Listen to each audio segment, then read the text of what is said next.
Hey everyone, I'm Sarah with WTI, and I have found yet again another staple top for my wardrobe.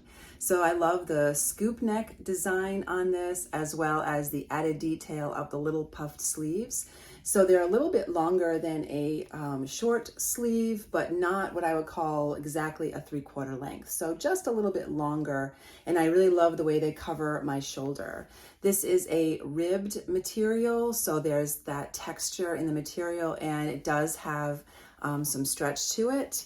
I love the fact that it is fitted. Now, normally I would have gotten a little bit of a larger size if I wanted it to be loose. This is a medium. I consider myself normally a large. I love the fact that it is the kind of top that I can wear both untucked and tucked in, just depending on how I want it to look.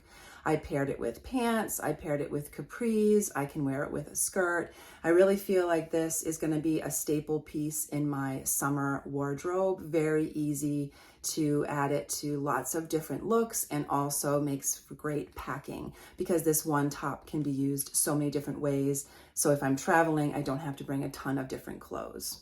I really like the fit. I feel like the scoop neck is modest enough for me, but wide enough to give you a real nice look, especially if you're wearing a necklace. Overall, I love the color as well. This, of course, is the green color, which is just a beautiful, rich green. I'm really enjoying this top. I love the way that it's made and the way that it fits me. The puffed sleeves are just enough to add a little fun detail. I really enjoy the scoop neck and the fact that it is slimming, but also just long enough so that I can wear it tucked or untucked, depending on what I'm looking for. I love a versatile staple piece, and that's exactly what this top is. And that is my point of view.